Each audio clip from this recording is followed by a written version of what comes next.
Okay 15 साल पहले मैं इस मार्केट में आया था और उस टाइम काफ़ी लोगों को स्टॉक मार्केट का नाम भी नहीं पता होगा और मेरे को भी नहीं पता था, मेरे घर से भी ऐसा कोई नहीं था जो स्टॉक मार्केट में काम करता था। तो मॉर्निंग में मैं इक्विटी देखता था और शाम को मैं कमोडिटी देखता था। तो एक डीलर था मैं, तो जो क्लाइंट के व्यवहार में ट्रेड करता था, क्योंकि सब ब्रोकर्स के पास काम करता था। तो 1500 रुपये की जॉब के साथ मैंने स्टार्ट। तो एज अ बिगिनर क्या चूज करना चाहिए किसी भी पर्सन को, इंट्राडे ट्रेडिंग पर जाना चाहिए या फिर स्विफ्ट ट्रेडिंग पर, जो मतलब होल्ड करने वाली ट्रेडिंग है उस पर? देखिए, मेरे हिसाब से जो बिगिनर है उसको पहले लर्निंग के ऊपर जाना चाहिए, पहले उसे सीखना चाहिए। यूट्यूब की मतलब जो हेल्प से आपको एज अ फाइनेंशियली भी बात करूँ, ट्रेडिंग में कितना फायदा हुआ? ट्रेडिंग से फायदा ये हुआ है कि ये जो घर देख रहे हैं ये ट्रेडिंग के पैसों से ही है। समथिंग आपने ये फ्लैट कितने का लिया होगा? लगभग 1 CR के आसपास। 1 CR के आसपास। दूसरों को देखते हैं, मैंने 1 लाख रुपए कमा लिए, भाई उसने 1 लाख रुपए कमाने के लिए 50 लाख लगाए होंगे, 10 लाख लगाए होंगे, 5 लाख लगाए होगा। मैक्सिमम आपने ट्रेडिंग से आपका हाईएस्ट आपने कितना निकाला एक महीने में? मैक्सिमम मैंने ना, देखो मैं आपको बताता हूँ, 5 लाख रुपए का फंड मैंने एक बार लगाया था। एक सीरीज बनाई थी आज से 1.5 साल पहले कि 5 लाख के फंड से मैं काम करूंगा। अभी मैंने एक सीरीज बनाई है जिसमें 1 लाख के फंड से काम कर रहा हूँ मैं, ठीक है। अभी मैंने 5 लाख से स्टार्ट करी थी सीरीज, उसको मैंने 1.5 महीने में 24 लाख रुपए करे थे। 1.5 महीने में 24 लाख? 1.5 महीने में।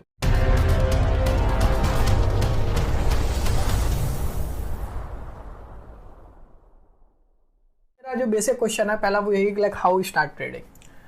देखिए, ट्रेडिंग स्टार्ट करने से पहले वो एक पहले की एक जर्नी थी, वो मैं आपको बताना चाहूँगा। क्योंकि मैं बात करूँगा 2008 की, आज से 15 साल पहले की। ओके 15 साल पहले मैं इस मार्केट में आया था और उस टाइम काफ़ी लोगों को स्टॉक मार्केट का नाम भी नहीं पता होगा और मेरे को भी नहीं पता था, मेरे घर से भी ऐसा कोई नहीं था जो स्टॉक मार्केट में काम करता था। आज से 15 साल पहले? 15 साल पहले, यस। मैं कॉल सेंटर में काम करता था और मैं उस टाइम कॉलेज में भी था, मैं ग्रेजुएशन कर रहा था, कॉल सेंटर में वर्क करता था। मतलब इट मींस आज के समय में आपकी एज कितनी होगी फिर इस हिसाब से? मेरी एज अभी 36 से 37 होने वाला हूँ मैं। आपको देख के एक्चुअल में कोई नहीं कहेगा कि 37 के लाइक। हाँ, काफ़ी लोग ऐसा ही बोलते हैं और अभी रिसेंटली कुछ इंसिडेंट भी हुए थे जो ये बोल रहे थे। एक्चुअल में किसी चैनल पे मैं गया था तो उन्होंने पूछा आपकी एज क्या है, तो मैंने बोला कि मेरी एज 37 है, 36 का हूँ मैं। तो उन्होंने मेरी एज कम बताई, 6 साल। मैंने कहा ऐसा क्यों करा आपने? कह रहा एक्चुअल में सामने वाले मानेंगे नहीं। तो ऐसा हुआ था। खैर कोई बात नहीं, मैं थोड़ा डाइट कॉन्शियस हूँ और बहुत सारी फिजिकल एक्टिविटीज़ करता हूँ, इस वजह से। तो मैं 15 साल पहले जब इस लाइन में आया था तो मैं कॉल सेंटर में काम करता था। तो मेरे को किसी ने बोला कि भाई आप स्टॉक मार्केट की तरफ जा सकते हो, स्टॉक मार्केट सीख सकते हो। तो उस टाइम मैं स्टॉक मार्केट सीखने गया और उसके बाद मेरी एक जॉब लगी, मतलब 1-2 महीने की क्लासेस लेने के बाद, क्योंकि उस टाइम इंस्टीट्यूट वगैरह नहीं होते थे। पर हल्का सा मुझे पता था कि भाई जो ट्रेडर्स होता है वो ट्रेडिंग वगैरह करता है क्लाइंट्स के बिहाफ पे, जिसको हम डीलर बोलते हैं। तो मेरी जॉब लगी, स्टार्ट करा मैंने 1500 रुपये की जॉब के साथ। 1500 रुपये की नौकरी होती थी जिसमें मैं सुबह जाता था और शाम को आता था। मतलब सुबह जाना शाम को आना, मतलब हो गया कि सुबह 9 बजे मेरे को जाना होता था ऑफिस और रात को 11 बजे छुट्टी होती थी, क्योंकि मैं इक्विटी और कमोडिटी दोनों मार्केट में देखता था। इक्विटी और कमोडिटी, ये दोनों चीजें क्या क्या होती हैं आप? इक्विटी मार्केट होती है, इक्विटी मार्केट जैसे शेयर्स में बाइंग सेलिंग करते हैं, और कमोडिटी मार्केट होती है जिसमें हम गोल्ड, सिल्वर और एनर्जी में काम करते हैं। क्रूड ऑयल सुना होगा आपने, कॉपर में ट्रेडिंग होती है, मेटल्स में काम होता है। तो वो टाइमिंग्स अलग होती है उसकी। हालांकि खुलता भी वो जो कमोडिटी मार्केट है उस टाइम पे 10 बजे खुल के रात को बंद हो जाती है 12 बजे के आसपास। समर्स में और विंटर्स में इसके टाइमिंग अलग अलग होते हैं। बट जो मेजर मूवमेंट जो होती है कमोडिटी में वो शाम को 6 बजे के बाद आती है, कमोडिटी में। यस, जब ग्लोबल मार्केट ओपन होता है। तो मॉर्निंग में मैं इक्विटी देखता था और शाम को मैं कमोडिटी देखता था। तो एक डीलर था मैं, तो जो क्लाइंट के व्यवहार में ट्रेड करता था, क्योंकि सब ब्रोकर्स के पास काम करता था।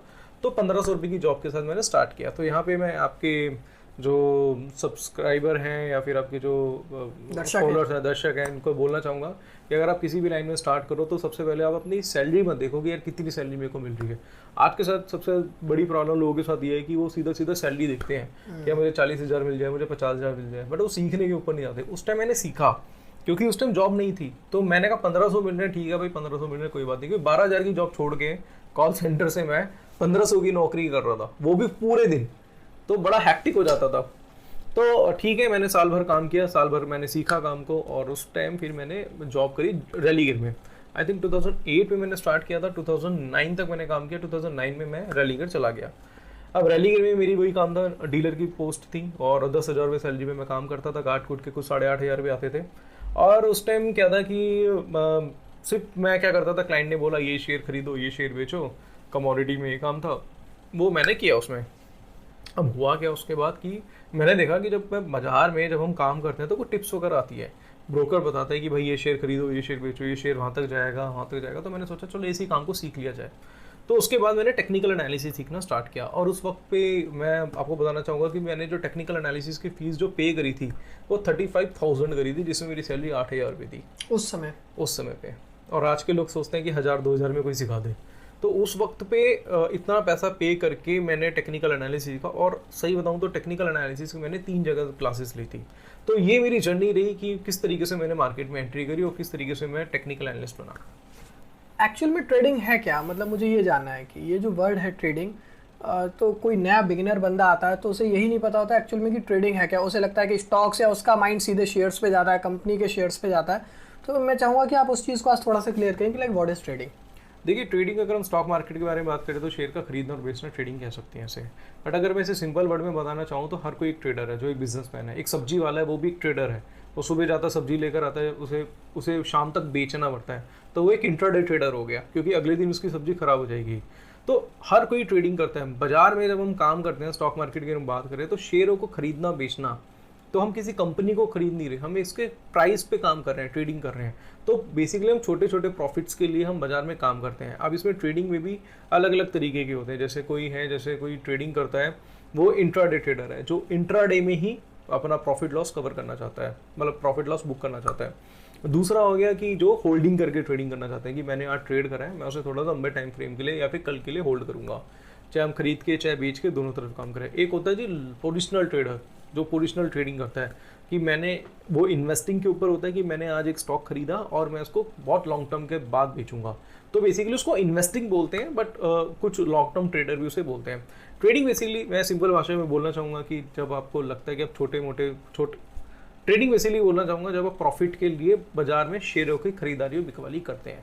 तो जो इंट्राडे ट्रेडर होते हैं वो ज़्यादातर मतलब कौन लोग करते हैं, यानी कि इसमें आप डेली के डेली अपना प्रॉफिट या लॉस जो भी आप उसको करके आपको एट एनी हाउ उसको निकालना है। तो एज अ बिगिनर क्या चूज करना चाहिए किसी भी पर्सन को? इंट्राडे ट्रेडिंग पर जाना चाहिए या फिर स्विफ्ट ट्रेडिंग पर, जो मतलब होल्ड करने वाली ट्रेडिंग है उस पर?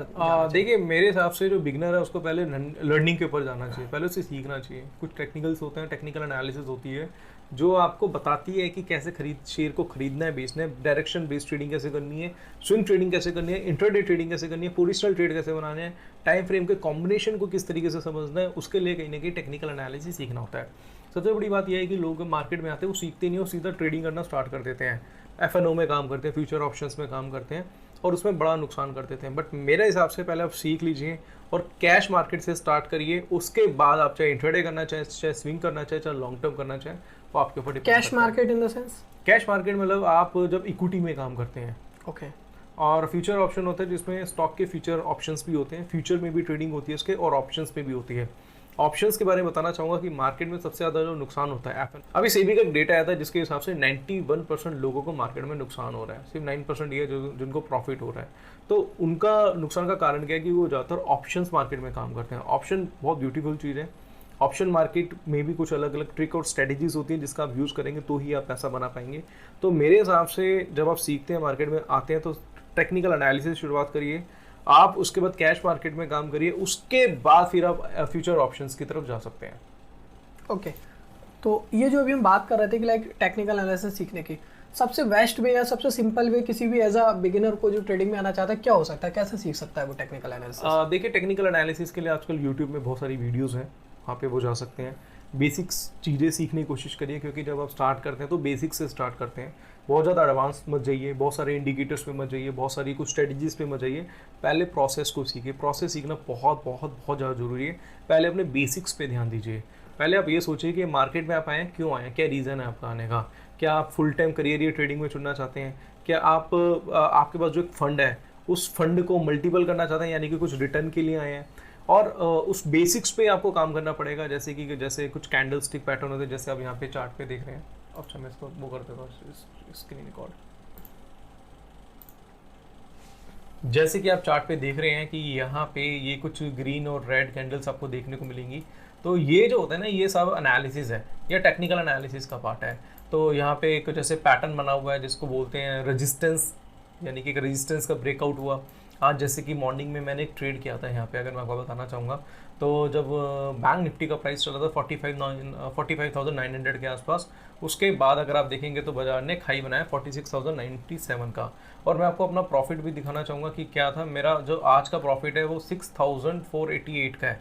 आप देख पा रहे होंगे। और सच यकीन मानिए इसमें मैंने इन्वेस्टमेंट कितनी करी थी, सिर्फ और सिर्फ 24,000 रुपये के आसपास। 24,000 रुपये में आपने 6,000 का प्रॉफिट बनाया। तो ऑलमोस्ट मान के चलो 25% से ऊपर का रिटर्न मेरा आज का हुआ है, किसमें सिर्फ बैंक निफ्टी में ट्रेड करके। बट अगर वही चीज़ आप देखेंगे तो आप एकदम उतावले हो जाएंगे, हाँ जी मैं भी इतना पैसा कमा लूँगा। बट मेरा जो एक्सपीरियंस है वो 15 साल का है, इसमें मेरी खुद की रिसर्च है, मैंने किस तरीके से ऑप्शन में काम करा है, किस तरीके से स्ट्राइक का चेंज किया है, ये सब लर्निंग का पार्ट है। ये रातों रात नहीं आता है, इसको सीखने में टाइम लगता है। आपने मतलब डे 1 से आपको क्लियर था कि लाइक मुझे अपना करियर जो है वो फुल टाइम ट्रेडिंग में ही बनाना है? नहीं, डे 1 से ऐसा नहीं था, क्योंकि देखो अगर मैं 15 साल पहले की बात करूंगा तो 15 साल पहले मेरी सोच अलग थी, आज की सोच मेरी अलग हो सकती है। 15 साल पहले बस मेरे को ये था कि यार घर चलाना है, क्योंकि घर का मतलब मेरे फादर एक्सपायर है, तो घर का बड़ा लड़का होने के कारण मेरे पर जिम्मेदारी ज़्यादा थी। तो मुझे बस ये था कि यार मेरे को जॉब करनी है, जॉब से मुझे एक इनकम जनरेट करनी है, अपने फैमिली का ध्यान रखना है। उस टाइम मैं रेंट पे रहता था, किराए पे रहता था, तो वही रेंट भी पे करना है, तो सारी जिम्मेदारी मेरे ऊपर थी। तो बहुत उस टाइम मैंने ट्रेडिंग का कुछ सोचा नहीं था, और मैं ट्रेडिंग बहुत बाद में स्टार्ट करी है। अगर मैं बात करूं तो 2012 के आसपास मैंने ट्रेडिंग स्टार्ट करी है। उससे पहले मैं जॉब भी करता था, तो मैं कुछ सीखता भी था। मैंने 2011 में पढ़ाना स्टार्ट कर दिया। मैं अगर बताऊं तो NIFM एक इंस्टीट्यूट है दिल्ली का, और अब तो काफ़ी सारी उसकी ब्रांचेज़ हैं ऑल ओवर इंडिया। तो वहाँ का मैं पहला टीचर था जिसने टेक्निकल एनालिसिस पढ़ाना स्टार्ट किया था 2011 में। ओके। तो 2011 में मेरी एज भी कम थी, 24-25 साल का था मैं, और उस टाइम मैंने पढ़ाना स्टार्ट किया, क्योंकि मेरे को लगता था जितना पढ़ाते हैं उतना खुद पढ़ते हैं। तो पढ़ाता स्टार्ट किया। फिर उसके बाद 2012 में मैं मुंबई चला गया। फिर उसके बाद मैं अहमदाबाद मैंने जॉब करी काफ़ी टाइम, फिर जयपुर में जॉब करी, फिर काफ़ी एनालिस्ट से मिला जो टेक्निकल मेरे से सीनियर्स थे, उनसे काफ़ी कुछ सीखा। तो खुद का जो एक्सपीरियंस है वो प्रैक्टिकल एक्सपीरियंस है, वो क्योंकि उस टाइम यूट्यूब नहीं था, उस टाइम बहुत ज़्यादा इंस्टीट्यूशंस नहीं होते थे, तो प्रैक्टिकल एक्सपीरियंस ज़्यादा मिला। जैसे किसी कंपनी में काम किया, वहाँ कुछ रिसर्च एनालिस्ट से मिला, वहाँ पे सीखा, फिर दूसरी जगह गया, वहाँ से उनसे सीखा। तो इस तरीके से अपने अंदर भी काफ़ी चेंजेस लेकर आया, अपनी एनालिसिस में भी काफ़ी चेंजेस लेकर आया। उसके बाद मैं कह सकता हूँ कि हाँ भैया मैं प्रॉफिटेबल ट्रेडर हूँ। लेकिन जो आपकी यूट्यूब की जर्नी शुरू की आपने, वो कैसे लाइक स्टार्ट? देखिए यूट्यूब कैसे स्टार्ट हुआ उसके बारे में बताना चाहूँगा। अगर मैं बोलूँ तो 2012 से मैं यूट्यूब पे वीडियो बना रहा हूँ, मेरे चैनल भी नहीं था उस टाइम। लगा था यूट्यूब पे कुछ होने वाला है, 2012 नहीं 13 की बात है एग्जैक्टली। तो मैंने सोचा यार यूट्यूब पे कुछ किया जाए। उस टाइम पे ऐसा कुछ नहीं था यूट्यूब पे, तो मैंने 4-4 मिनट की वीडियो बनानी स्टार्ट करी। कमोडिटी के ऊपर, गोल्ड के ऊपर, और 3 मिनट 4 मिनट की वीडियो होते, उसमें बस लेवल्स वगैरह देता था, और उसमें ज़्यादा व्यू नहीं थे, 4-5 वीडियो होते थे, वो भी शायद मेरे ही होंगे। तो वो ऐसे बनाना स्टार्ट किया, तो लगा हाँ कैमरा फेस मतलब मुझे करना है। तो यूट्यूब पे वीडियो के लिए बहुत ऐसा कुछ कैमरा नहीं था, सामने कोई था फ़ोन लेके वो खड़ा हुआ है और मैं वीडियो बना रहा हूँ और अपलोड कर दी। तो ऐसे धीरे धीरे करके फिर 2015 में मैं NIFM के लिए ही यूट्यूब वीडियो बनाता था। और यकीन मानिए 2015 में जब जियो आया था, मैं तब की बात बता रहा हूँ, उस टाइम हमारे चैनल अगर एक वीडियो पे 10,000 से ऊपर व्यूज़ आते थे, तो उस वजह से काफ़ी मतलब अदर स्टेट्स के लोग भी पढ़ने आए, कुछ विदेशों से लोग भी पढ़ना आना स्टार्ट करा। तो यूट्यूब से मैंने 2015 से काम किया। फिर 2017 में हमारा चैनल हैक हो गया था, वो रिकवर नहीं हो पाया। फिर 2017 लास्ट में मैंने खुद का चैनल बनाया। 2019 तक मैंने काम किया उस पर। मैं उस टाइम जॉब भी कर रहा था, एडवर्ड फाइनेंशियल में सीनियर रिसर्च एनालिस्ट की पोस्ट पे था। तो मैं सैटरडे संडे वीडियोस बनाता था, मंडे टू फ्राइडे में अपनी जॉब करता था। तो उसके बाद क्या हुआ मैं आपको बताना चाहूँगा कि 2 साल कोई व्यू नहीं थे। अब काफ़ी यूट्यूबर सोचते हैं कि यार मैं वीडियो बनाऊँगा 2 वीडियो और मेरी वीडियो वायरल हो जाएगी, ऐसा नहीं है भाई। 2 साल मैंने मेहनत करी है और काफ़ी वीडियोस बनाई थी, कोई व्यू नहीं था। 40-50 व्यू इतने आते, तो मेरे को 10,000 व्यू की आदत पड़ गई थी जब मैं NIFM के लिए वीडियो बनाता था, क्योंकि उस टाइम मैं काफ़ी वायरल था। कंपटीशन भी ज़्यादा नहीं था, लोग इतना देखते भी नहीं थे। 2017 से बनाता हुआ 18 आया, फिर 19 आया, नहीं व्यू नहीं आया। बट मैंने कहा यार मेहनत छोड़नी नहीं है। फिर एक बार क्या हुआ 2019 में मैं मतलब पक गया था जॉब से, क्योंकि जॉब ही कर रहा था मैं और 7 डेज़ काम करता था। 2019 में मैंने रिज़ाइन कर दिया कि यार मेरे को नहीं करनी जॉब, मैं रिज़ाइन कर दिया। अब मैं खुद का ही चैनल, मेरा चैनल है, चाहे व्यू ना होते बट इस पर मैं रेगुलर वीडियोज़ बनाना स्टार्ट करूँगा। और 17 ऑफ नवंबर में 17 नवंबर को मेरा जन्मदिन था, बर्थडे था। लोग जन्मदिन वाले दिन पार्टी करते, मैं बैठ के वीडियो बना रहा था और यकीन मानिए कि वो वीडियो मेरी वायरल हो गई। ओके। हाँ, वो मेरी वीडियो वायरल हो गई और 5-6 दिन बचे थे मेरे, मतलब मतलब जहाँ जॉब करता था वो 5-6 दिन ही बचे थे वहाँ पे। उसके बाद मुझे अपना ही काम करना था और उसके बाद जैसी वीडियो वायरल हुई मैंने कंटिन्यूस अपना काम करना स्टार्ट करा। मैं ट्रेडिंग भी करता था, तो उससे लोग काफ़ी कनेक्ट हुए और उसके वजह से आज मेरे 2,20,000 के आसपास व्यूज़ हैं, सॉरी Subscribers। हाँ 2,20,000 के आसपास सब्सक्राइबर्स हैं। और मैं डेली यूट्यूब पे वीडियोस बना रहा हूँ, शॉर्ट्स वगैरह बनाता हूँ और लोगों को एजुकेट करने की कोशिश करता हूँ। यूट्यूब की मतलब जो हेल्प से आपको एज अ फाइनेंशियली भी बात करूँ, ट्रेडिंग में कितना फ़ायदा हुआ? ट्रेडिंग से फ़ायदा ये हुआ है कि ये जो घर देख रहे हैं ये ट्रेडिंग के पैसों से ही है। और इसके अलावा यूट्यूब से और भी बेनिफिट्स हैं, क्योंकि एक रेगुलर इनकम जनरेट होनी स्टार्ट हो जाती है। आप अपने कोर्सेज वगैरह लेकर आते हो तो कोर्सेज से भी कुछ इनकम स्टार्ट हो जाती है, ट्रेडिंग से भी इनकम स्टार्ट हो जाती है। इसके अलावा बहुत सारे माध्यम होते हैं जो एक ही चीज़ से कनेक्टेड होते हैं, जिससे पैसा आना स्टार्ट हो जाता है। आपने ये जो फ्लैट लिया ये ट्रेडिंग के पैसों से लिया या फिर यूट्यूब के पैसों से? देखो यूट्यूब इतने पैसे नहीं देता मैं आपको बताऊंगा, यूट्यूब पैसा नहीं देता। ट्रेडिंग मैं कर रहा था काफ़ी टाइम से, और कुछ ऐसे शॉर्ट्स पड़े, जैसे कोविड टाइम पे अगर आप देखेंगे तो बहुत सस्ते सस्ते स्टॉक मिले थे, जैसे टाटा मोटर था, मदरसा सुमिता, फार्मा सेक्टर बिल्कुल एकदम कम रेटों पे मैंने लिया। उस टाइम मेरे पास पैसा था, कैपिटल था, और मैंने उनको बाई करना स्टार्ट करा। और मैंने कुछ ऐसा भी करा था कि जब निफ्टी में तेजी आई तो कुछ स्ट्रेटजीज यूज़ करके मैंने निफ्टी की कॉल ऑप्शंस बाई करनी स्टार्ट करी थी। और वो उस कॉल ऑप्शंस में बताऊंगा 100 रुपये की चीज़ है, वो 700 रुपये तक गई थी उस टाइम पे। तो उस टाइम पे जो पैसा था मैंने लगाया, जैसे 1 लाख रुपये लगाया, वो 6 लाख 7 लाख बहुत जल्दी से बन रहा था, क्योंकि मार्केट वन साइडेड थी। तो वन साइड मार्केट में जो पैसा बनाया और फिर पैसा बनाने के बाद फिर इन चीज़ों में मैंने अपने घर वगैरह सारी समथिंग। आपने ये फ्लैट कितने का लिया होगा? लगभग 1 CR के आसपास। 1 CR के आसपास। अगर आपको आज की डेट में चूज़ करना पड़े लाइक यूट्यूब या ट्रेडिंग, तो आप क्या चूज़ करोगे? यूट्यूब या ट्रेडिंग? तो फिर मैं ट्रेडिंग ही करूँगा। आप ट्रेडिंग ही करेंगे? बिल्कुल। और एक मेरा ऑनेस्टली ये सवाल है कि एक ऐसा क्योंकि आजकल बहुत सारे लोग जॉब के पीछे, आप देख ही रहे हो, पूरे इंडिया में भाग रहे हैं, ठीक है। एक कोई नया पर्सन, एक ट्रेडर आता है, उसे अपना माइंडसेट किस माइंडसेट के साथ आना चाहिए ताकि वो लॉन्ग टर्म में एक सस्टेनेबल अपने लिए करियर बिल्ड कर सके? देखिए, सबसे पहले उसको अपने आप को जानना पड़ेगा कि वो ट्रेडिंग क्यों कर रहा है। क्या वो मतलब मल्टीपल मतलब पैसे को 4 गुना 10 गुना करने के लिए कर रहा है, तो बहुत जल्दी मार्केट से बाहर हो सकता है। अगर कोई कर रहा है कि नहीं, मेरे को एक पर्टिकुलर की रिटर्न चाहिए, क्योंकि मार्केट में लोग ना क्या करते हैं, एब्सोल्यूट टर्म्स में बात करते हैं कि यार 10,000 कमाने हैं, 50,000 कमाने हैं, बट वो ये नहीं देखते कितना रिटर्न मैं डालूंगा, उसका कितना कैपिटल मैं डालूंगा, उसका कितना रिटर्न मिलेगा। वो दूसरों को देखते हैं, मैंने 1 लाख रुपए कमा लिया, भाई उसने 1 लाख रुपए कमाने के लिए 50 लाख लगाए होंगे, 10 लाख लगाए होंगे, 5 लाख लगाए होंगे, बट आपके पास है नहीं है, आपके पास है 20,000 रुपये, बट आप 20,000 को 1 लाख करने की कोशिश करते हैं, क्योंकि आप किसी को कॉपी कर रहे हो। ये चीज़ करना बहुत ज़्यादा गलत है मेरे हिसाब से। आपके पास जितनी कैपिटल है उसके अकॉर्डिंगली आपको रिटर्न लेना चाहिए, आपको दूसरे को कॉपी नहीं करना चाहिए। क्योंकि मार्केट में भी देखो ट्रेंड चल रहा है इंस्टाग्राम का, मार्केट में नए नए बच्चे आते हैं, बहुत लोगों को मैंने पढ़ाया है 2019 में 20 में मैंने पढ़ाया कोविड टाइम पे। और वो मार्केट में बात कर रहे हैं कि मेरे को 10 साल हो गए, 15 साल हो गए, मैं करोड़ों कमा रहा हूँ, मैं लाखों कमा रहा हूँ, और मुझे पता है वो नहीं कमा रहे। एक्चुअल में क्या होता है, देखो बाजार में ना अभी बात करेंगे, चाहे कुछ यूट्यूब पे और इंस्टाग्राम पे ज़्यादा चल रहा है, रील्स आती हैं आजकल, ठीक है, उन्होंने चुटकी बजाई और एकदम से भाई साहब गाड़ी खरीद ली। भाई ऐसा नहीं होता यार, एक ट्रेड बना लोगे ना तो मेरी हालत टाइट हो जाएगी, मैं सही बता रहा हूँ, मैं सच बता रहा हूँ, रियलिटी है। चाहे कितना पैसे वाला हो, पसीने आने स्टार्ट हो जाते हैं जब एक ट्रेड बनता है, चाहे आपका ट्रेड परफेक्ट हो, और ये चुटकी मारते हैं गाड़ी आ जाती है। ऐसा नहीं है यार, पैसे मतलब इतनी मतलब मैंने उटपटांग वाली रील्स देखी है, मतलब क्या बताऊँ, मैं बोलना ही चाहता।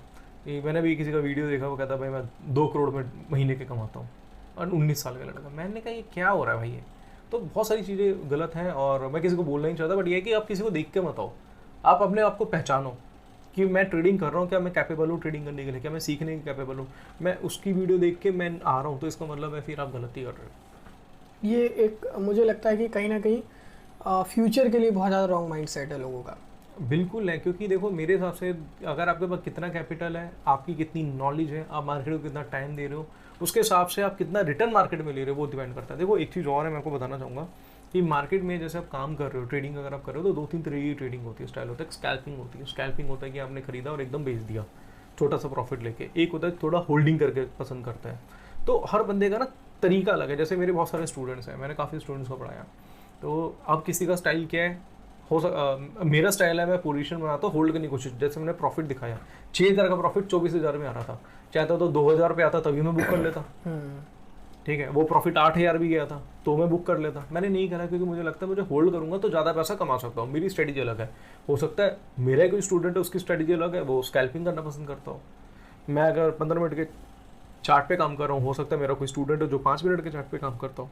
तो ये ना तरीके होते हैं बाजार में काम। अब हर बंदे की स्ट्रेटजी अलग होती है। आपको अपने आप को पहचानना है कि आप क्या हो। आप छोटा प्रॉफिट लेके काम करना चाहते हो, स्कैल्पिंग करना चाहते हो, तो आपके लिए बेटर है। आप थोड़ा सा प्रॉफिट को ट्रेल करना चाहते हो, वो आपके ऊपर डिपेंड करता है। स्ट्रेटजी आपकी हो सकती है, बट आपको प्रोसेस तो इसी तरीके से सीखना पड़ेगा जो बेसिक्स है। मैं चाहूँगा ना कि कोई जो बिगिनर है लाइक उसके लिए एक जो स्टार्टिंग में आना चाहता है, कोई कुछ ऐसी स्ट्रेटजी अगर आप बताना चाहें, ज़्यादा नहीं कि वो एटलीस्ट कितना फंड डाल के, बहुत मिनिमम फंड में पर डे 500-1000 रुपये अपना प्रॉफिट बुक कर सके। देखिए क्या होता है ना कि इसके लिए फिर से मैं बोलना चाहूँगा, उसको पूरा प्रोसेस सीखना पड़ेगा। स्ट्रेटेजी कोई जादू नहीं है कि मैंने आपको सिखा दी और आपको आ गई, पहले प्रोसेस सीखना पड़ेगा। जैसे कि मैं आपको यहाँ पे दिखा देता हूँ एग्जाम्पल के तौर पे। जब हम टेक्निकल एनालिसिस करते हैं तो हम बेसिकली क्या कर रहे हैं, हाँ, जैसे हम टेक्निकल एनालिसिस करते हैं तो बेसिकली हम क्या करते हैं, हम चार्ट को पढ़ते हैं, बेसिकली हम प्राइस की स्टडी कर रहे हैं। तो ये प्राइस ही है जो आप देख रहे हैं चार्ट पे, ये प्राइस ही है और प्राइस के अकॉर्डिंगली हमें काम करना पड़ता है। ये रेड साइन और ये ग्रीन साइन देखिए क्या होता है, रेड साइन होती है बुलिश कैंडल, माफ कीजिएगा सॉरी, जो ब्लू साइन होता है यानी कि ब्लू कैंडल देख रहे हैं ये बुलिश कैंडल होती है, और ये रेड देख रहे हैं ये बेरिश कैंडल होती है। बेरिश कैंडल होती है जिसकी क्लोजिंग ओपनिंग से लोअर होती है, और बुलिश कैंडल होती है जिसकी, जो ग्रीन कैंडल आप कहते हैं, जिसकी क्लोजिंग ओपनिंग से हायर होती है। तो वो पर्टिकुलर टाइम में क्लोजिंग ओपनिंग से हायर, इट मींस कि लाइक ओपनिंग हुई है हमारी अगर 100 रुपए पे या 500 रुपए पे, तो उसकी जो ओपनिंग है वो हमेशा ज़्यादा ही रहेगी ग्रीन कैंडल। एग्जांपल के तौर पे यहाँ पे कैंडल देख रहे हैं, इस कैंडल की जो ओपनिंग प्राइस है वो है 46,063 पे, ठीक है, और इसकी क्लोजिंग जो है वो 46,287 पे है। तो क्लोजिंग हायर देन ओपनिंग, तभी ये कैंडल क्या है, बुलिश है।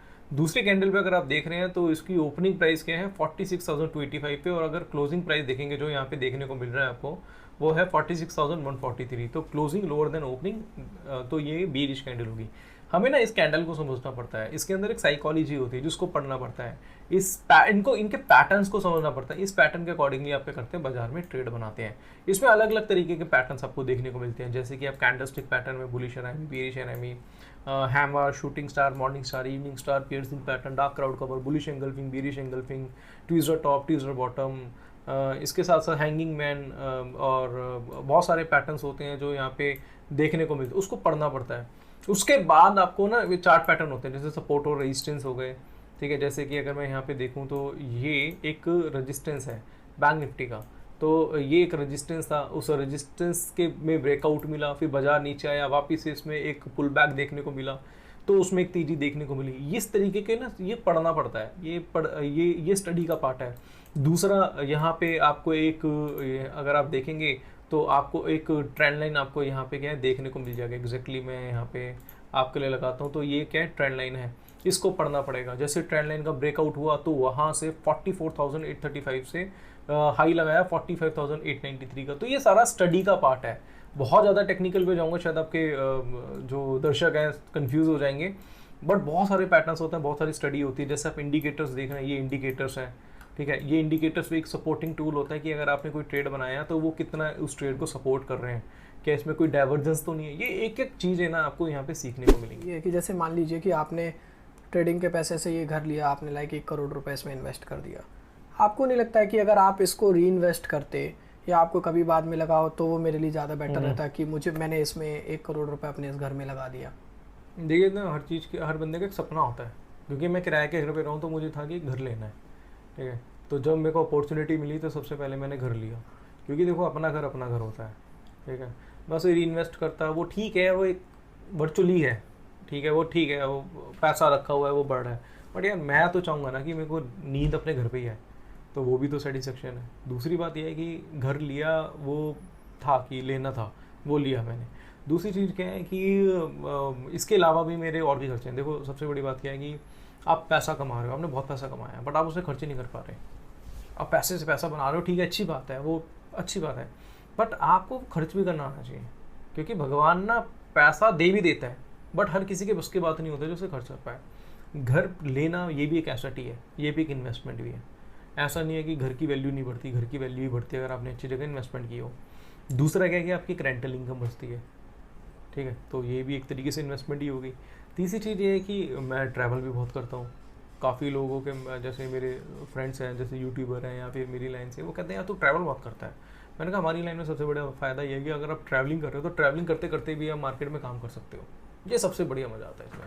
आपको लैपटॉप लेके जाना है, आपको कुछ नहीं करना, ट्रैवलिंग करो। मेरा इंस्टाग्राम चैनल है, मैं वहाँ ट्रैवल, अभी श्रीलंका से होकर आया हूँ मैं 1 वीक पहले। मैं 7 दिन वहाँ से काम करा हूँ। मतलब श्रीलंका में मेरा खर्चा आया होगा 70-80,000 और 1.5-2 लाख रुपये वहाँ से कमा के आया हूँ मैं ट्रैवलिंग करते करते, ट्रेडिंग से ही। तो मेरा को तो फ्री पड़ गया ना, सबसे बड़ी बात है। और मैं ट्रैवलिंग बहुत पसंद करता हूँ। मुझे लगता है कि मैं सोलो ट्रैवलर हूँ और मुझे लगता है कि जब आप अकेले ट्रैवल करते हैं तो आप अपने आप को फील काफ़ी करते हैं। तो मैं लाइफ को एंजॉय कर रहा हूँ यार।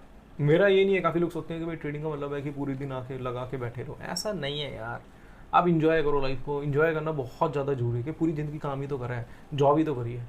आज टाइम मिला है, आपने कुछ चीज़ें बना ली है, कुछ एसेट्स अपने क्रिएट कर रही है, तो भाई इंजॉय करना बहुत ज़्यादा ज़रूरी है। छोटी सी ज़िंदगी है, मैं यार उसको अच्छी तरीके से जी लो तो ज़्यादा बेटर है। आप कैसे मैनेज करते हो अपने पैसे को? लाइक पैसे को मैनेज करना, देखो इन्वेस्टमेंट तो मैं करता ही हूँ, ट्रेडिंग भी मैं करता हूँ और काफ़ी एसेट्स भी मैंने क्रिएट किए हुए हैं। इसके अलावा तो मैनेज और किस तरीके से, मतलब मैं समझा नहीं कि लाइक कितना पैसा हमें री इन्वेस्ट करना चाहिए, कितना सेल्फ इन्वेस्ट करना चाहिए, कितना असेट्स पे? देखिए क्या होता है ना कि मैंने इसकी कोई कैलकुलेशन तो नहीं करी। हाँ, मुझे लगता है कोई अच्छा शेयर है तो मैं उसको खरीद लेता हूँ, अच्छा खासा पैसा मैं इन्वेस्ट कर देता हूँ उसमें।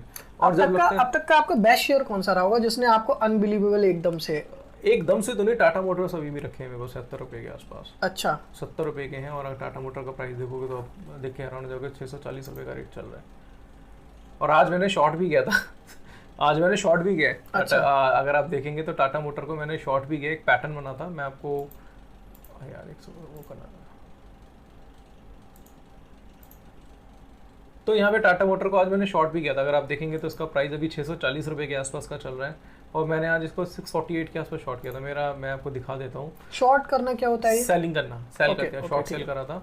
मैं आपको दिखा देता हूँ। ये जब टाटा मोटर चल रहा था आज का, मैं आपको दिखा देता हूँ 644 के आसपास, तो यहाँ पे मैंने शॉर्ट पोजीशन बनाई थी अपनी। और अगर आप देखेंगे इसको तो यहाँ से इसमें 639 के आसपास का लो भी बना, क्योंकि इसमें पैटर्न बना था जिसको बोलते हैं बेरिश एरामी, तो उसकी वजह से शॉर्ट करा था। बट हाँ, वो मेरी इन्वेस्टमेंट रखी है, वो वैसी ट्रेडिंग। कितने शेयर्स खरीदे थे, स्टॉक्स खरीदे थे उस समय आपने? उस टाइम मैंने जो स्टॉक्स लिए थे, मेरी 10 लाख की इन्वेस्टमेंट में मैंने 3-3.5 लाख रुपए के स्टॉक लिए थे उस वक्त पे। ओके, हाँ, तो वो आपको आज तक प्रॉफिट दे रहे हैं? वो प्रॉफिट दे रहे हैं, बट उसमें से काफ़ी स्टॉक निकालते हो, घर वगैरह लिया था। ओके, तो काफ़ी स्टॉक्स मैंने वहाँ निकाल दिए। बट अभी आज देखेंगे तो अच्छी खासी इन्वेस्टमेंट है मेरी। री इन्वेस्ट भी कर रहे थे मैंने 350 के आसपास, जब ये 350 के आसपास चला था। मैं आपको दिखा देता हूँ चार्ट पे जब ये इस रेट के आसपास चल रहा था 350 रुपये के आसपास, यहाँ पे 380-370 के आसपास, तो मैंने री इन्वेस्ट किया था। फिर उसके बाद 535 रुपये तक आया था, तो मैंने वहाँ पे बाइंग करी थी, क्योंकि मुझे पता है कि इसका जो टारगेट है वो मुझे लग रहा है कि जल्दी 750 के आसपास आना चाहिए। वो मतलब एनालिसिस है, वो लॉन्ग टर्म एनालिसिस है, बल्कि मुझे पूरा बाजार किट ही बुलिश लग रहा है। अगर आप देखेंगे बहुत लॉन्ग टर्म चार्ट्स पे अगर आप देखते हैं तो चाहे निफ्टी हो, चाहे बैंक निफ्टी हो, चाहे कोई भी आप लेके चलते हैं, तो सब में एक बड़ी तेज़ी मुझे लग रहा है कि आने वाले टाइम में देखने को मिल सकती है। तो मैं तो अपनी पोजीशंस जो हैं वो बाइंग ही करके चल रहा हूँ। मुझे लग रहा है कि मार्केट अभी बहुत बुलिश है। अभी 20,000 की बात कर रहे थे, निफ्टी 20,000 आया, बट मुझे लग रहा है कि जल्दी 22,000 का रेट भी आ सकता है निफ्टी। अपने बिगिनर्स के लिए, यानी कि जो लोग इसमें जानना चाहते हैं, सबसे पहली चीज़ जो चीज़ आपने बताई कि टेक्निकल एनालिसिस उनको सीखना चाहिए। तो लाइक चाहे वो 10,000 इन्वेस्ट करें, चाहे 20 करने वाले हो, चाहे 50 करने वाले हो, चाहे वो 1,000 रुपये पर डे का प्रॉफिट चाहें, इसमें कहाँ से वो बेस्ट तरीके से सीख सकते हैं? कितना इन्वेस्टमेंट उन्हें सीखने में करना चाहिए? कितना मिनिमम इन्वेस्टमेंट में वो इतना सीख सकते हैं कि वो एटलीस्ट मिनिमम पर डे 500-1,000 रुपये का अपना प्रॉफिट बुक कर सकें? देखिए, अगर आप 500,000 रुपये की बात कर रहे हैं तो कैश मार्केट में ही काम करिए। कैश मार्केट, इक्विटी, ऑप्शंस की तरफ जाइए मत। लोग गलती क्या करते हैं, पहले ऑप्शन में आते हैं, पहले कैश में काम करिए, इक्विटी में काम करिए, स्टॉक खरीदिए, स्टॉक बेचिए। पहले आपको आना चाहिए कि स्टॉक खरीदते बेचते कैसे हैं, ये बेसिक्स हैं। उसके बाद आपको ये सीखने के बाद फिर जब आपको लगे 5-6 महीने हो जाए कि हाँ मुझे थोड़ा सा टेक्निकल्स की नॉलेज हो गई है, स्टॉक में मैं बहुत अच्छे तरीके से काम कर रहा हूँ, तो आप धीरे धीरे ऑप्शंस की तरफ आ सकते हैं। देखिए, मार्केट में काफ़ी लोगों के पास का क्वेश्चन होता है कि भाई कितने पैसे से स्टार्ट करूँ, तो आप 10,000 से स्टार्ट करिए, आप 5,000 से स्टार्ट करिए, कोई बड़ी बात नहीं है, 2,000 से स्टार्ट करिए। बट लोगों के साथ प्रॉब्लम क्या है कि मेरे पास 10 लाख है, मैं 10 लाख से स्टार्ट करूँ, अरे आता कुछ नहीं, तुम 10 लाख रुपये लगा रहे हो। क्योंकि अगर आप 10,000 रुपये से स्टार्ट कर रहे हो मार्केट में और 10,000 को आप 6 महीने में ख़त्म कर रहे हो, जीरो कर रहे हो, पर वो 10,000 रुपये आपने जीरो कर दिए 6 महीने बाद, वो सिखा के बाद जाएगा। या तो 10,000 रुपये से सीख लो, या 10,000 के लॉस करके सीख लो, या 10 लाख का लॉस करके सीख लो। तो आप क्या करना चाहोगे? आप चाहोगे ना 10,000 का लॉस करके सीख लूँ, आप बड़ा लॉस करके तो सीखना नहीं चाहोगे। तो मेरे हिसाब से पहले कंफर्ट से स्टार्ट करो, फिर धीरे धीरे धीरे धीरे धीरे धीरे जब आपको लगे कि आ गया, काफ़ी कुछ समझ में आ रहा है, फिर आप धीरे धीरे अपने फंड को इंक्रीज कर सकते हैं। आप भी कोर्सेज के थ्रू सिखाते हैं लाइक बहुत सारे लोगों, तो मतलब सारी चीज़ें आप कवर करते हो एज अ बिगिनर? हाँ, सारी चीज़ें कवर करते हैं। इसके साथ साथ मेरा नंबर भी होता है, कोई डाउट होता है तो डायरेक्टली मेरे से बात करते हैं। मंथली समथिंग आज के टाइम पे लगभग कितने कोर्सेज आपके सेल हो जाते होंगे? मंथली अब तो बहुत कम है, क्योंकि अब तो पहले तो काफ़ी था। कोर्सेज से आपने अब तक टोटल कितना रेवेन्यू लगभग जनरेट किया हुआ? कोर्सेज से बहुत ज़्यादा रेवेन्यू नहीं है, कोर्सेज कोई बहुत ज़्यादा कोई परचेज नहीं करता कोर्सेज ज़्यादा, और मैं बहुत ज़्यादा रिकमेंड भी नहीं करता, मतलब बहुत ज़्यादा, मतलब ऐसा नहीं है कि कोर्सेज करता हूँ, सिर्फ मैं एजुकेशन पे फोकस करता हूँ। ये बोलता हूँ कि भाई जिसको लेना है वो कोर्सेज अवेलेबल है, लेना चाहे तो ले सकते हैं, क्योंकि इतनी चीज़ें मैं यूट्यूब पे फ्री में सिखा देता हूँ, तो कोर्स की जरूरत ही नहीं पड़ती। ट्रेडिंग से आज के टाइम पे लगभग समथिंग अराउंड कितना बन रहा होगा आपका लगभग? देखिए, ट्रेडिंग से अभी मेरा जो फंड था मैंने उसको थोड़ा सा अभी कम करा है, तो अभी बात करेंगे तो 4-5 लाख रुपए, 3-3.5 लाख रुपए ऊपर नीचे इतना बन रहा होगा। मैक्सिमम आपने ट्रेडिंग से आपका हाईएस्ट आपने कितना निकाला एक महीने में? मैक्सिमम मैंने ना, देखो मैं आपको बताता हूँ, 5 लाख रुपए का फंड मैंने एक बार लगाया था। एक सीरीज़ बनाई थी आज से 1.5 साल पहले कि 5 लाख के फंड से मैं काम करूँगा। अभी मैंने एक सीरीज़ बनाई है जिसमें 1 लाख के फंड से काम कर रहा हूँ मैं।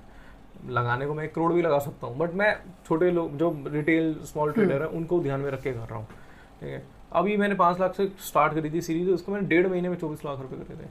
1.5 महीने में 24 लाख? 1.5 महीने में 24 लाख करे थे। वो एक सीरीज थी, उसका पूरा प्रॉफिट लॉस स्टेटमेंट वगैरह वो भी मैंने वो यूट्यूब पे डाला हुआ है, तो वो 1.5 साल पहले स्टार्ट करी थी। तो बट उसमें मेरे को लगा शायद कि मेरे को तो रिस्पॉन्स मिला, बट उससे मैंने देखा कि लोग बहुत कॉपी करने लगे चीज़ों को, फिर वो क्वांटिटीज बढ़ा के काम करने लगी। अब नॉलेज मेरे को 15 साल का है, 13 साल का है, 15 साल से मैं काम कर रहा हूँ, आप कर रहे हो 6 महीने से, तो दोनों में डिफरेंस होगा ना। तो मुझे लगा, फिर मैंने बनाई सीरीज़, फिर मैंने कहा, फिर मैंने उसको विड्रॉ करके, क्योंकि मैं विड्रॉ कर लेता हूँ, पैसे अकाउंट में ज़्यादा नहीं रखता मैं ढूंढता हूँ कहीं इन्वेस्ट कर दूँ, क्योंकि गाड़ी भी मैंने बहुत बाद में ली है। गाड़ी कौन सी आपने? अभी मेरे पास MG एस्टर है। MG एस्टर कितने की पड़ी थी समथिंग आपका? 19 लाख रुपए। अरे वाह, बहुत बढ़िया। अब वो भी मैंने 3 महीने, मैंने क्या किया था, 19 लाख रुपए की गाड़ी को मैंने ट्रेडिंग से कमाए थे 17 लाख रुपए 3 महीने के अंदर। 3 महीने के अंदर कितना फंड आपने डाला था? मैंने 40-50 लाख का। 40-50 लाख का। आज के टाइम पे आप मतलब कितना फंड लेके चलना चाहते हो? 25 लाख रुपए 25 लाख ट्रेडिंग के लिए। वो मेरा अलग से है, वो मैं करता हूँ, बट मैं निकाल लेता हूँ, विड्रॉ ज़्यादा करता हूँ मैं, बहुत ज़्यादा पैसा रखता है। 25 लाख रुपए फंड पे आपका समथिंग कितना ट्रेडिंग से मंथली आपका प्रॉफिट बन जाएगा? देखो कायदे से 2.5-3 लाख 4 लाख बन जाता है। नुकसान भी होता है, देखो ऐसा नहीं है कि प्रॉफिट ही प्रॉफिट होता है, मैं बताऊँ नुकसान भी होता है कोई महीने। रिस्क की तो बात ही है, मान लो कभी 25 का 25 चला है, तो आप में इतनी कैपेबिलिटी आपके माइंड में होनी चाहिए ना कि आप झेल सको। भाई देखो, सबसे पहले 25 का 25 तो नहीं जाएगा, क्योंकि मैं स्टॉप लॉस लेके चलता हूँ। नहीं, मैं एक ऑप्शन दे रहा हूँ ना कि माइंड में आपको ये क्लियरिटी होनी चाहिए कि आप कितना लॉस झेल सकते हो, फिर आप उतना ही प्रॉफिट मैं झेल सकता हूँ, लॉस झेल सकता हूँ मैंने, क्योंकि मार्केट से कमाया तो मार्केट को दे भी सकता हूँ, बट मैं बड़ा कंजूस हूँ मार्केट में काम करते हुए। मैं प्रॉफिट तो पूरा लेना चाहता हूँ, लॉस नहीं देना चाहता। देता हूँ तो बहुत छोटा सा देके निकल जाता हूँ। अभी देखो प्रॉफिट हो रहा है 6,000 रुपये का, 6,500 का। मैंने खुद 8,000 रुपये था, 8,000 था, मैंने नहीं करा, क्योंकि मैंने कहा यार चलने तो कोई बात नहीं। मुझे पता है मैंने स्टॉप लॉस लगा दिया, कॉस्ट टू कॉस्ट आएगा, निकल जाऊंगा, क्योंकि मुझे 8,000 से कुछ नहीं है, मैं 8,000 के 80,000 रुपये करने हैं मुझे। तो मैं फंड छोटा लगाता हूँ, मैं प्रॉफिट ज़्यादा एक्सपेक्ट करता हूँ, बट उसके लिए आपको टेक्निकल एनालिसिस आना चाहिए। एक एज अ बिगिनर के लिए आपकी मतलब बेस्ट एडवाइस क्या रहेगी कि like how they should start it?